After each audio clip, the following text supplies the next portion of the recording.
and it's 8:30, and we are just looking at this lovely rosemary here, which is just coming into flower. So this is a natural garrigue landscape. See, it's a massive amount of rosemary, a big rosemary plant here. Now let's just locate you. Hi Nikki, hi Lisa, good to see you all. It's pretty chilly out here this morning. It's very damp actually, and it must be about, I don't know, it must be less than 10 degrees I think. No wind though, which is brilliant. Very still, as you can see here. I can just see peeking out over there the Chateau d'Aguilar in the background. So I'm at the moment facing the Narbonne direction, the Chateau d'Aguilar over there. So we're in a brand new vineyard, one we haven't been in before. It's another one of Jean-Marc's, but we turn around, a little bit cloudy today as we look towards the Mediterranean and the villages of Fitou, Le Cat, La Palme, Portel-les-Corbières in that direction.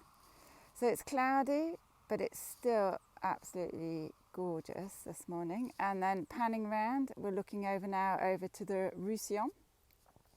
And you can see the Tottevel Tower above the village of Tottevel. And panning round in the distance is the village of Paziol. And you can see the snow-capped Canigou just in front of the cloud. So the cloud on its way. But it's just really lovely, very still. And then if we pan round in this direction behind it is the village of Touchon. But let's just show you on the map where we are. This is Diane. Morning, Diane. She's a bit jealous because I've actually got a new car. She's sulking here, but I still love my Diane. And here we are on the tea towel. So we are actually, I've come out of Touchon on the Vangro road. So this is this one here, the D39, out of Touchon and along this road. I am about here on that dot here. So for those of you who've got the tea towel, this is where I am this morning. And I'm in a Syrah vineyard that belongs to Jean-Marc. So the Syrah will go into his herbarium range of wines. Look at the tea towel and then just let's pan round. There's some lovely olive trees here too. Olive trees, and then we've got the wild fennel in front of us, past its best I think at the moment.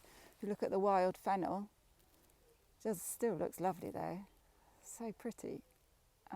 Wild fennel here has flowered, just growing wildly, and guess who's been in here before me? So the wild boar have been in last night, and you can see they've turfed up. It's very fresh turfing up by the wild boar here. So we've had our little wild boar, but they're not the only people that have been in the vineyard. If you can see, this is my old pickup. A number of you have actually been in this lovely old Mitsubishi pickup, and we can just pick up Michel perhaps, who's out here pruning with me this morning. So Michel's doing some Cordon de Roya pruning, and we'll catch up with him just in a moment. But before we do, I just thought I'd finish off these events in the history of winemaking in the Languedoc. When I say finish off, it's not actually going to do the whole history, but we're going to just look at the events that happened in 1907. So last time, on Tuesday, I had been explaining how there was a serious situation, a wine glut. There was overproduction of wine in the Languedoc and in France in general due to massive overproduction. It had caused big unrest in France, and especially in the Languedoc where most of that wine was coming from. And so, as I mentioned last time, there were demonstrations in Perpignan that actually on the 20th of May 1907 actually united 180,000 people. 180,000 people went down into Perpignan, most of them in the carts. I know Touchon went down, the whole village went down, and they demonstrated, 180,000 people. But it got worse. It got a lot worse before it got better. So there was 180,000 people on the 20th of May. By the 25th of May, the same year, 1907, so just a couple of weeks later, there were 250,000 people demonstrating in Carcassonne. Imagine 250,000 very angry wine growers demonstrating in Carcassonne because they could not sell their wine due to the overproduction situation. It actually got up to a maximum of 600,000 people who demonstrated in Montpellier.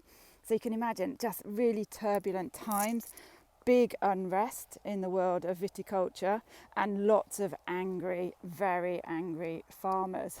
So the government, I think they were shaking up there in Paris, getting really worried. And but Clemenceau, who was the interior minister, I learned that as well. Clemenceau, so all those Boulevard de Clemenceau, Avenue de Clemenceau, he was actually the interior minister in 1907, and he had the solution. Good old Clemenceau, what did he do? Any guesses what he did? He sent in the troops. So he sent in the army to sort out the riots in Languedoc. He didn't just send in a couple of people, he actually sent in 25,000 soldiers. 25,000 soldiers and 8,000 more soldiers on horseback. So over 30,000 soldiers were sent into the Languedoc to sort out the riots. And you can imagine that just inflamed the situation even more. And during this time, the mayor of Narbonne was arrested in Narbonne, and actually he'd closed down the town hall, as had 600 other villages. They'd actually closed down the town halls. They were refusing to pay taxes as well. So the mayor of Narbonne was actually arrested and put into prison. When they tried to arrest him, by mistake, they actually shot 2 people and killed 2 people, including a 14-year-old boy. So you just really dangerous situation, like a time bomb waiting to go off. And all the tax offices, the town halls started closing down. Demonstrators started taking it out on civic buildings. So the prefecture in Perpignan was burnt to the ground. And I think the government just got more and more worried. And it all came to a climax on the 20th of June in 1907.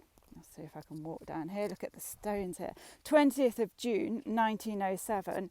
An inspector of police tried to arrested the mayor of Narbonne.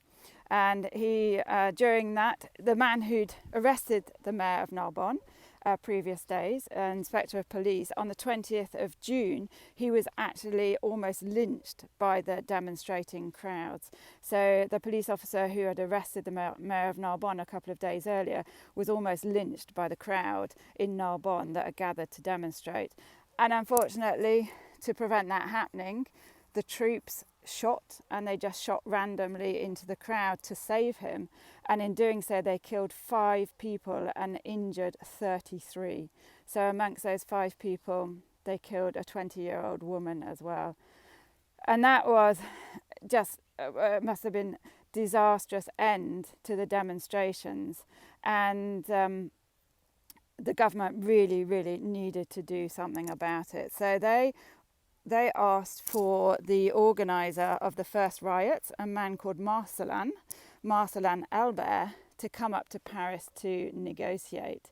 So Marcelin's on his way up to Paris to negotiate, to try and sort things out. But in the meantime, that evening, there was a whole regiment of 500 soldiers who rebelled. So perhaps we can get some soldiers on the screen. Any soldiers or soldiers on horseback? And there was a regiment in Agde, those who know Cap d'Agde, of 500 soldiers, and they actually rebelled because a lot of them were sons of farmers. So they went to join the demonstrations, and you can imagine the government not happy about that. So the government said, okay, right, you've done it. They actually walked on foot from Agde to Béziers to join in the demonstrations. The government said, look, if you go back now, there won't be any sanctions. If you don't go back, there's going to be massive sanctions. So they went back to Agde and they said no sanctions, but then they all got deported off. The whole regiment was sent off to Tunisia, and later was one of the first regiments to be on the worst battlefields in the First World War. So loads of little stories that we're learning about. We're discussing it with Jean-Marc over breakfast this morning. Both of us couldn't speak quickly enough. It's so interesting, and it's something we're going to be looking into. But back to Marcelin, who was the leader of the riots, and he's been called up to Paris to go and negotiate with Clemenceau. So on his way up, so obviously thinking what he was going to negotiate, but he got into talks with Clemenceau, and they came to an agreement. Okay, this is a really exciting bit, so let me just walk down here. So Marcelin, leader of the riots, called up to Paris to go and talk with the Interior Minister to try and sort it out. They came to an agreement whereby the government said that they would stop the production of illegal wine, of fake wine. So they'd stop the production of fake wine by bringing in a law if Marcelin went back to the Languedoc and calmed down the situation. So that was the deal. Sounded pretty good. So Marcelin was off back to the Languedoc to calm down the situation. But when he left, Clemenceau gave him 100 francs for his train ticket. Which is actually quite a nice thing to do. Gave him 100 francs for the train ticket. But as soon as Marcelin had left, Clemenceau told the press that he'd had to bribe Marcelin. He'd had to actually pay him off and give him 100 francs to go and sort out his friends in the Midi. So you can imagine the press got hold of it. His friends were definitely not happy. And when he got off the train on the way back, he was almost lynched. So he was almost lynched. He was a wanted man by his friends as well. He was seen as a traitor rather than the hero that he thought he was going to be coming back from Paris, having worked out the negotiations. But he was seen as a traitor. He was a wanted man as well. So he was actually arrested and put into prison in Montpellier. When he was released from prison, he actually had to exile himself in Algeria. So little story then on Marcelin, who actually started those riots. I think there might be a moral in that story, and ended up having to exile himself in Algeria. So, well, that's the history lesson. And as I was saying, I'm just finding it really fascinating. I know I'm doing a lot of rambling. These are vineyard rambles. But it's just really interesting to look back into the history, and it does help to explain the results of those riots. In actual fact, help to explain why we have so many rules and regulations today in France for producing wine. And they actually brought those in 1907. So in 1907, because of all these riots and to calm down the situation, they brought in a law to stop chaptalization, so to stop adding sugar to wine and making those fake wines. They controlled the circulation of wine, so those documents that we still have today that have to follow the wine wherever it goes in France when it's out being transported and elsewhere. We also had to declare, everything became a lot more controlled. We have to do a harvest declaration to say how much we've produced every year and which vineyards it's come from, and we have to declare how much land we have under vines. So big stricter controls came in 1907. They're still here today, and I don't think they've been changed that much. They might have been a bit computerized, but apart from that, those rules are still in play today because of these riots in 1907. And perhaps one of the most important things, and this will be my next section of the history of viticulture in my area, was the creation of the cooperative movement. That really came out of these riots in 1907 because it really brought all the growers together, and from that was born the cooperative movement of actually making the wine together, and the creation at the time of the Confédération Générale de Vignerons du Midi. So they had their own union that formed, and the next stage was to, I've just stopped because look here, look who's been here.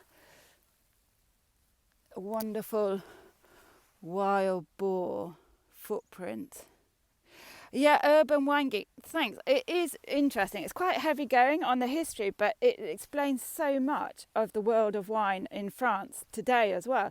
Because in actual fact, what the government didn't do was they didn't sort out the cause of the overproduction.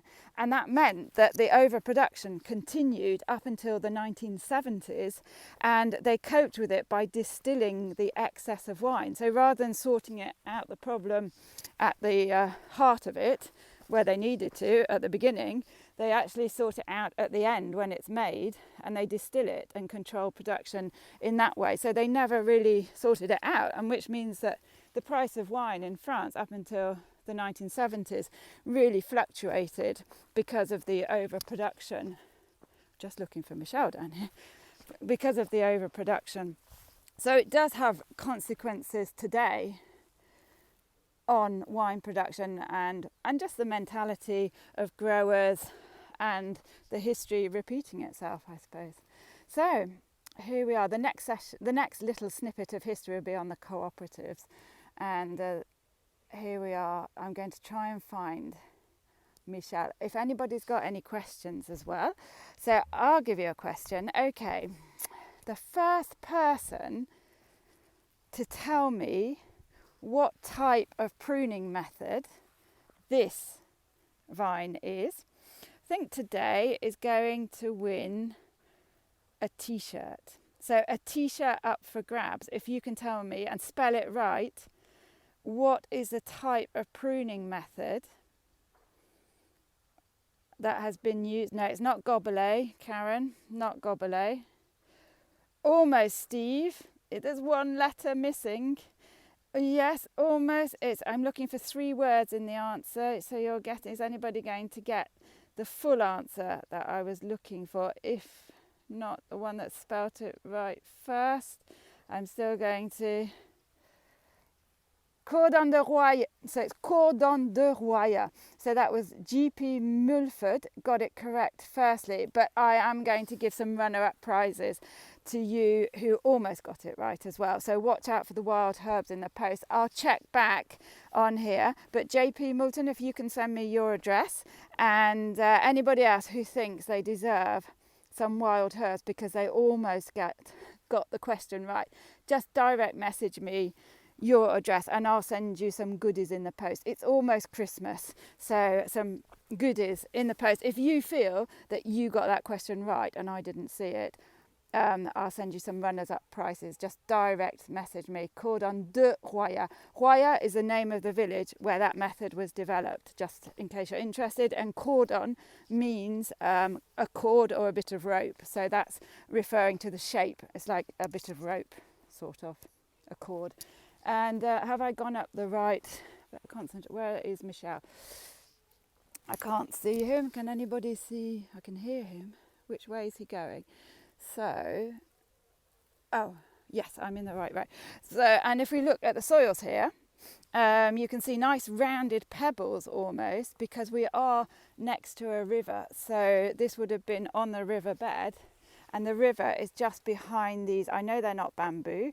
You don't need to tell me that, Paul. They are reeds. So behind these reeds is a little river. And that's why in this particular vineyard, we've got lots of stones, rounded stones.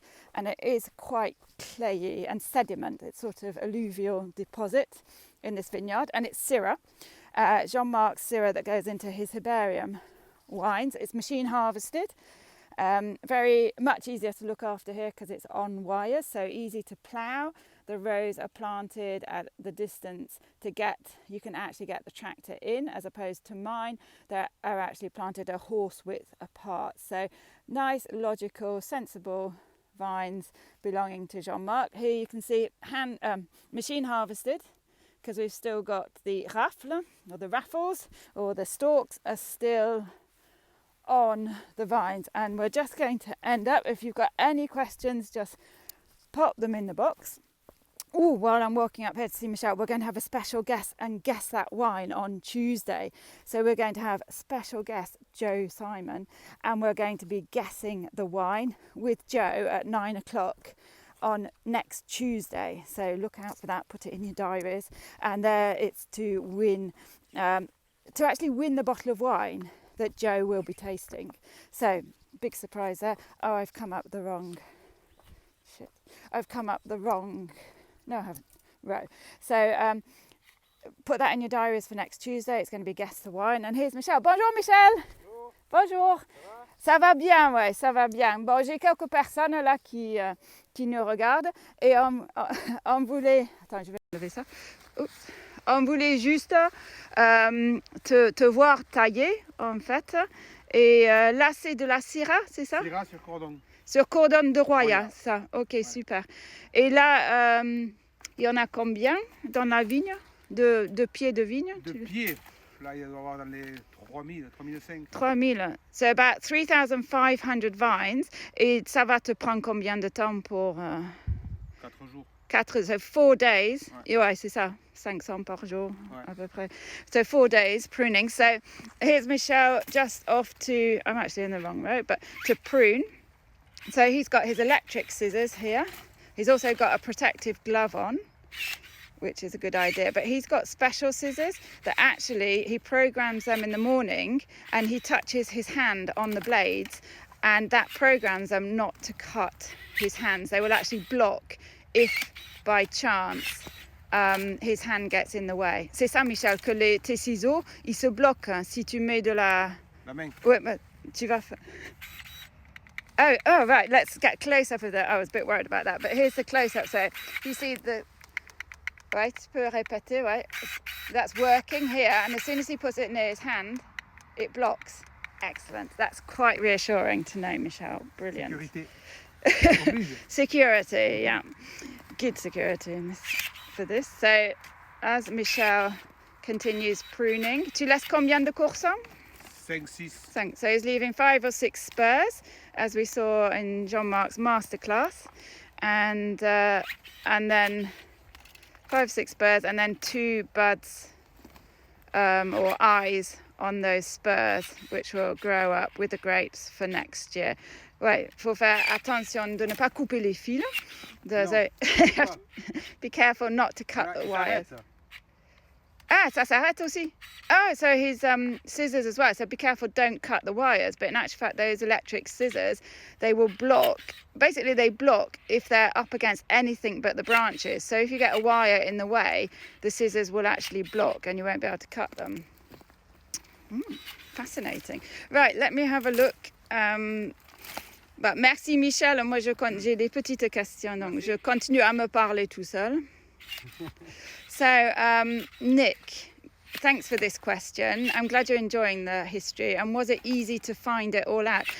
Well, I sort of, yes, it was so far. I found documents about it, and I have this wonderful book at home, which is written by a local with the local memories of the older generation in Touchon, and that's where I've got most of my research from. But as my dad suggested, I'm now going to start looking at the newspapers of the time to see if I can get any real articles to find out more about it and to really get the local gossip on it at the time. So far it's been interesting, but so far I've got the history that is quite easy to find, but now I want to delve in a little bit deeper and to get those little nuggets of information that are going to make it even more fascinating. Thanks very much, Nick, for that. And Grumpy Amazon, hope you're not too grumpy this morning, is asking, is this going to go on all winter? I don't know if you're referring to my history lessons or the pruning, but I'll take it on the pruning. Let's ask Michel. Michel, il y a une question, c'est est-ce que ça va continuer tout l'hiver, la taille? Oui, oui. Mois de mars. So yeah, right up until the month of March. This is what Michel will mainly be doing. Après, tu vas labourer aussi, tu vas un peu. Du sol, ouais. Right. So, and then he's going to, at the same time, there is ploughing that's going to be needed to be done soon. So, okay, merci. And one more question. And Julia, ma copine Julia qui est venue, elle te demande, est-ce que tu as des fois mal au dos? Un fin de semaine. A little bit, Julia, especially at the end of the week. So tomorrow his back will be hurting a little bit. I don't know how they do it, actually. It's back breaking work. Merci beaucoup, Michel. Merci. Allez, ciao. Ciao. So, I'll be back now on, thanks Julia for that question, and thanks everybody for your questions and for joining me this morning. It's Thursday, so I'm back on Tuesday with my guest Joe Simon, and we will be tasting a mystery wine together, and you can actually win that bottle of wine if you're the first person to guess what it is. So look forward to seeing you all on Tuesday. Have a great weekend. Enjoy yourselves.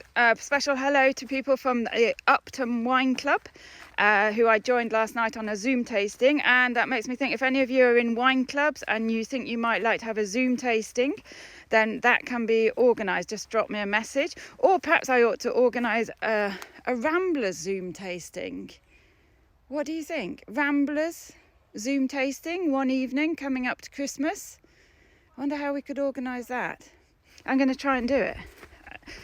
And then we can see each other. I think that'd be really fascinating to actually meet each other and see each other. So while we wait for you to be able to come and visit me down in Touchon, let's do a Ramblers Zoom tasting, and I'll tell you details of that next Tuesday. So that's it. I'm back off to the winery, doing some work in the winery this morning. So a last look, it's getting a little bit cloudy here. The sun, just a little bit of sun over there. Actually, I'm going to go and have a cup of coffee, I think, before I go to the winery. And just signing off here, thanks everybody for joining me this morning, and look forward to seeing you on Tuesday. Bon weekend.